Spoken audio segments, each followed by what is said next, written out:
Hello Taurus, this is your June 2016 horoscope with me, Lada from Astrolada.com, for anyone who has their ascendant, sun or moon in the sign of Taurus. And you can find out where your ascendant, sun or moon are from my birth chart calculator. Enter your details and go to the planetary detail table. You'll see the sign of each, those three. Some of them might be the same, some of them might be totally different signs. Maybe check at least your ascendant sign together with your sun sign. They're extremely important and they show different perspectives. So how is June shaping up to be? Well, there is a grand square from, maybe you'll feel it the first 2 weeks for everyone, basically when the planets are on a cross in the sky, like that. So almost like there is a pulling in different direction, and we have to reconcile within those different areas that are pulling us in different direction. It's like being stretched on a cross, imagine. And they're happening mostly in your houses that are concerned with values, with resources, with finances, with what we appreciate, what we find worthy. So something will change in a big way there, because a grand square creates a psychological tension, creates inner or outer tension of some sort, which once reconciled and faced, it escalates that kind of the awareness of our needs in regards to finances, in regards to shared resources, in regards to personal, because it's happening in your second house. One end of the square is in the second house of your own value, of your own money. And I would advise you, especially in financial matters, not to take big risks because of this strong tension between the planets, because it can destabilize your finances. But you might have to take care of something financially. You might have to restructure, reorganize somehow finances in some way in your life, or what you consider valuable, what you consider worth putting your time and resources in. And then the other planet is in the 5th house for Taurus. It's Jupiter, one part of the Grand Cross. So there might be some kind of tension between your finances and anything to do with how you're having fun, because the 5th house is fun.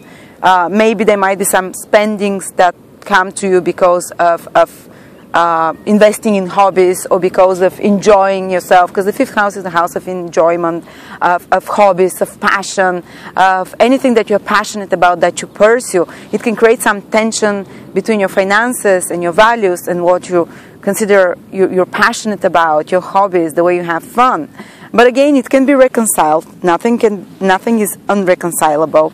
But it will create this tension and more awareness that brings certain changes in that areas of your life. So you can, for example, start some new hobby, or you can put more energy into love affairs, which is the 5th house, into communicating with your children. The 5th house also rules children, into creative outlets. But all those areas can have certain tension. They can create certain tension for you, which brings new creative ideas for you to solve that tension. And then the other end of the square is happening in your 8th house. So there is a trigger also in your 8th house of shared resources. Resources with your partner, resources with shared values and resources with your clients, if you have clients.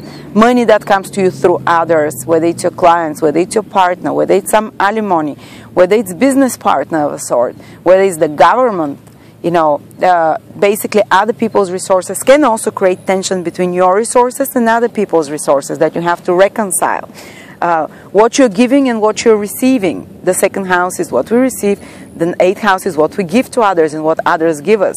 There can be this tension again that, when resolved, can actually, in the long run, from the end of, maybe later in June, you know, or in July, can resolve and can improve the situation and the results of your finances, shared resources, what you put in and what you receive.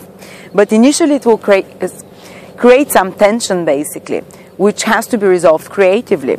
And then the last leg of the grand square, the last planet, is in your 11th house, which is again connected to gains. It's connected to resources that you receive, like bonus from your career, the results of your hard works. So it's again kind of a financial house, and something can change. You know, in the 11th house is your long-term goals. So basically how you decide to invest your finances in regards to your long-term goals, there can be some tension there as well. which can affect you financially, which can affect you in a way that changes also your goals. But ultimately, even though it's more stressful aspect, it has a lot of creative and manifesting potential, and it manifests exactly in those houses, which are financial value houses for you, the house of passion as well, the house of creative ideas which help us solve all those matters, mutual resources, shared resources, personal resources, and your long-term goals and gains as well. So a grand square wants to manifest on the material level, wants to manifest a change, wants to spin the wheel of fortune, so to speak. So whatever tension is created around such topics for you, Taurus, in maybe from the end of May as well, and in June, you'll be able after that to, despite it being more tense, more complicated, you'll be able after that to spin and to change your circumstances regarding all those matters that I mentioned. And that's what life is about. Life is about a change, and a grand cross brings those changes. Because if we stagnate in one place, you know, and we stagnate when there is nothing to challenge us, when everything is kind of monotonous, the same. And actually, I've always seen that with those grand squares, even though there might be psychological tensions, some complications there, it mobilizes us to do something in a proper way, to do something in a bigger, better way. And it helps us manifest in the material. If you wanted to create some, you know, change in your financial situation, change in your shared resources, change in your hobbies and creativity, change in your inspirations, the 5th house, change in your long-term goals, and in your friendships. The 11th house is also the people that support us. There can be some tension there as well. But through those different areas that can push our buttons, again, it will push us to a better manifestation of those areas of life. And that's about the grand square. Usually astrologers are very scared about it, but in ancient Vedic astrology, a grand square is always about manifesting on the material level. But because it's a grand square, you shouldn't, psychologically, you should not freak out, and you should not go do crazy things, you know, suddenly. But you definitely will push you to take steps in that direction, in the direction of manifesting in those houses. And then you're having also Mars moving into your 7th house, Taurus. And Mars is retrograde, which happens once every 17 years, that Mars will be retrograde in your 7th house. And retrograde Mars is quite strong. It's 3 times stronger than a direct Mars. And it's going to be there in your 7th house for 2 months, in June and in July. First, in June, it's going to be moving retrograde, and then from July, it starts moving ahead. So Mars can create some complications that you have to solve in regards to relationships. The 7th house is business partnerships, marriage partnerships, equal relationships with clients, one-to-one, or with loved ones. Relationships, very important. So something, even if Mars retrograde there, can bring someone from the past, an issue from the past that's connected to relationships that you have to reevaluate, re-examine, and improve in some way. Or if you're already having some problems in certain business partnership or relationship, they can escalate while Mars is moving retrograde. But when it starts moving direct, again, this escalation of issues there, they might be more confrontational. They might be having some, you know, face-to-face confrontation with someone. But, you know, it will bring all those unspoken things to the surface. It will make you fight more for what you believe is right and what you believe is equal in a certain relationship. And Mars retrograde is all about transformations, and because it's in Scorpio, it's even more about transformations and like surgically removing and cutting out the unhealthy part of relationships. If you've allowed to be bullied till now, or to be taken advantage by someone, or if you've been taking advantage of someone and not being fair in a relationship in some way, if things have been unbalanced, Mars there will pinpoint like a laser that unhealthy issue and can escalate it either through arguments or through kind of some conflict. But Mars also allows us to work through those issues with our willpower and with focused strategic steps. You don't go out throwing out the baby with the water while Mars is retrograde in your 7th house till the end of June and fully breaking up with someone, unless this relationship is very unbalanced and you really feel it's kind of lived out its full potential. But you can keep the status quo by just removing certain parts of relationships and confronting, I'm not saying start a war, but kind of speaking up about where do you believe the limits of a relationships are, what the roles of a relationship that you are in are important for you, what kind of roles are important for you to both have in order for it to be more balanced. And Mars retrograde day in the 7th house will help you do exactly that. And when it starts moving direct from July, all those complications that happen, you'll be able to work through them. They'll start untangling slowly.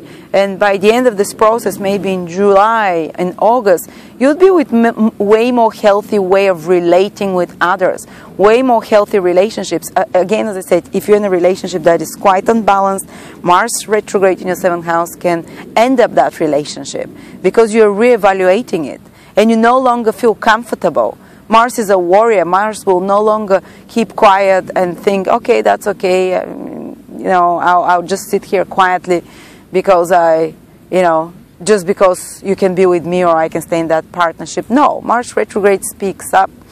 I'm saying don't start arguments yourself, don't attack, don't start wars, but you speak up and you bring up those issues to the surface. And actually, it can be reflected through another, that a partner, a very close person to you, they themselves approach you and they themselves push your buttons.